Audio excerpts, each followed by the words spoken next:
예레미야 애가. 예레미야 애가는 구약에서 독특한 책으로서 바벨론의 예루살렘 포위와 파괴, 뒤따른 포로 시기를 살아남은 익명의 저자가 모든 일을 돌아보며 쓴 5편의 시로 되어 있습니다. 열왕기하의 전체 줄거리를 되짚어 보십시오. 예루살렘의 함락과 포로됨은 그때까지 이스라엘이 겪은 역사 중 가장 참혹한 재난이었죠. 기억해 보세요. 하나님은 아브라함에게 그 땅을 약속하셨고 다윗이 승리하여 예루살렘을 이스라엘의 수도로 삼게 하셨으며 다윗의 가문에서 왕의 계보가 이어졌습니다. 예루살렘 성전에는 하나님의 임재가 있었고 바로 거기서 제사장들이 이스라엘의 제사를 드렸죠. 그러나 500년의 이러한 역사가 지난 후 주전 587년 여름 예루살렘은 바벨론에게 무너지는데 도시가 전멸되어 사라지고 맙니다. 예레미야 애가는 이러한 재난 이후 이스라엘 사람들이 겪은 고통과 혼란에 대해 쓴 추모시입니다. 애가 형식의 시는 성경에서 특이한 게 아닌데요. 시편에도 여러 편의 애가가 담겨 있죠. 성경에서 이러한 애가는 여러 가지 역할을 갖고 있습니다. 애가는 항변의 한 형태입니다. 하나님을 포함한 모든 이의 주의를 끌어 이 세상에서 일어나는 끔찍한 일들이 용인되어서는 안 된다고 항변하죠. 애가는 감정을 처리하는 방법입니다. 애가를 통해 하나님의 백성은 죄와 이기심이 야기한 파멸에 대해 분노와 실망을 쏟아놓기도 하죠. 그리고 애가는 혼란을 표출하는 공간입니다. 고통은 우리로 하여금 하나님의 성품과 약속에 대해 질문하도록 하는데 성경은 그 어느 것도 무시하지 않죠. 오히려 그 반대로 인간의 고통에 신성한 의미를 부여하죠. 하나님께 비탄을 전하는 인간의 표현이 이제는 그의 백성을 향한 하나님의 말씀의 일부가 됩니다. 이 5편의 시는 매우 의도적으로 구성되었는데 이게 이 책의 메시지이기도 합니다. 1장에서 4장은 아크로스틱, 즉 알파벳 시라고 불리는데 각 시구가 22개의 철자로 이루어진 히브리어 알파벳 순서대로 시작됩니다. 이렇듯 질서정연한 순차적 구조는 애가가 다루는 고통의 무질서와 혼란스러운 비탄과 극명한 대조를 이룹니다. 마치 이스라엘의 고통을 하나에서 10까지 다루면서 말로 표현할 수 없는 부분까지 표현하려고 시도하는 것 같죠. 1장과 2장은 알파벳 하나의 한 절로 구성되는 구조가 정말 비슷하지만 주제는 매우 다릅니다. 1장은 시온이라고 불리는 여인의 비탄과 수치에 집중하는데요. 시인은 예루살렘을 과부로 의인화하면서 그녀를 시온의 딸이라고도 부릅니다. 그녀가 홀로 앉아 사랑하는 사람들을 잃고 비탄에 빠져 있지만 아무도 위로하러 오지 않죠. 아주 강력한 은유입니다. 그리고 여인은 입을 열어 주님께 자신의 괴로움에 주목해 주시라고 간청합니다. 이러한 모습을 통해 시인은 도시의 파괴가 이스라엘 사람들에게 트라우마 수준의 충격을 가져왔고 그것은 장례식이나 사랑하는 이의 죽음을 경험하는 것으로밖에 표현할 길이 없다고 보았죠. 2장은 예루살렘의 멸망에 초점을 맞추며 이스라엘의 죄가 어떻게 하나님의 진노의 결과로 이어졌는지 집중하는데 이게 바로 이 시의 핵심어입니다. 여기서 중요하게 기억할 것은 성경에 나오는 하나님의 진노는 충동적이거나 변덕스러운 게 아니라는 겁니다. 성경을 쓴 시인과 선지자들은 하나님의 공의에 대해 말하기 위해 이 단어를 사용합니다.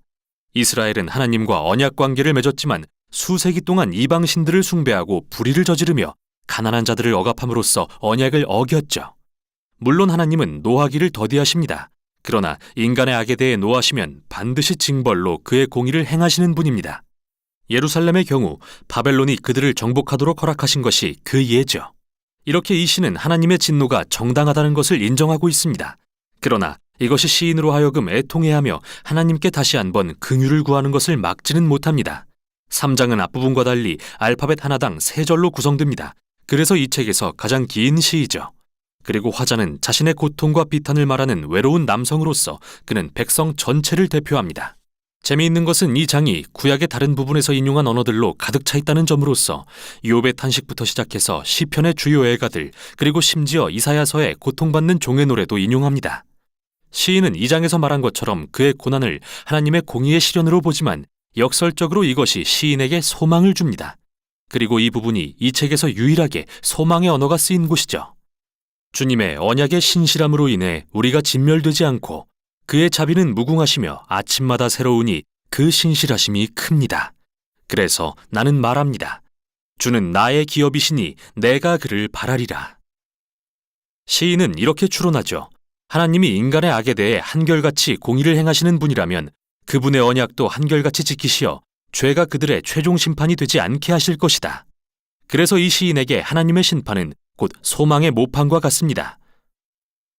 4장은 1, 2장의 구조로 다시 돌아가서 2년간의 예루살렘 포위에 대해 생생하고 충격적으로 묘사합니다.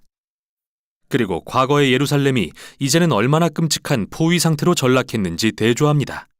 거리에서 웃고 놀던 아이들은 이제 먹을 것을 찾아 구걸하고, 호화스런 식사를 즐겼던 부자들은 이제 땅바닥에서 뭐든 찾는 대로 주워 먹고, 한때 화려함을 누리던 왕궁 지도자들은 이제 굶주리고 지저분해져서 알아볼 수도 없게 되었으며, 다윗 가문에 기름 부음 받은 왕은 사로잡혀 포로로 끌려갔습니다. 이 시의 힘은 바로 이런 충격적인 대조에서 나오며, 이 시는 이스라엘이 자초한 고난의 깊이를 살피고 있습니다. 마지막 장은 기존의 구성 양식을 깨는 독특한 시인데요. 다른 시와 분량은 같지만 알파벳 순서가 아닙니다. 마치 더 이상 주체할 수 없는 시인의 비탄이 폭발하여 혼돈으로 돌아간 것만 같죠. 이 시는 하나님의 자비를 구하는 공동체의 기도로서 이스라엘은 하나님께 그들의 고통을 외면하거나 버리지 말아달라고 애원합니다. 또한 이 시는 예루살렘의 함락으로 충격에 빠진 각기 다른 종류의 사람들을 길게 열거하죠. 그들은 하나님께 이 백성을 잊지 마시라고 간구하며 다른 이들의 고통을 토로하며 대신 애통합니다. 고통 중에 침묵하는 것은 이 책의 미덕이 아닙니다. 하나님의 백성은 자신의 감정을 부정하라고 요구받지 않습니다. 오히려 감정을 드러내 하나님께 쏟아내며 항변하길 격려받죠. 책의 결말은 뭔가 역설적인데요. 시인은 하나님이 이 세상의 영원하신 왕이심을 인정하면서도 이스라엘의 상황이 마치 하나님이 안 계신 것처럼 느끼게 한다고 고백하죠. 책의 마지막 문구는 이러한 긴장을 전혀 풀지 않은 채 남겨둡니다. 주께서 우리를 아주 버리셨습니까? 이렇게 물으며 책은 끝나죠. 시인은 멋지고 깔끔한 결론을 제시하지 않습니다. 마치 우리가 겪는 상처와 고통의 경험처럼 말이죠. 성경의 이야기가 여기서 끝나진 않습니다. 대신 이 귀중한 책은 애통과 비탄의 기도가 깨어진 세상에 사는 하나님의 백성의 믿음의 여정에서 얼마나 중요한 부분인지를 보여줍니다. 이것이 바로 예레미야 애가가 전하는 내용입니다.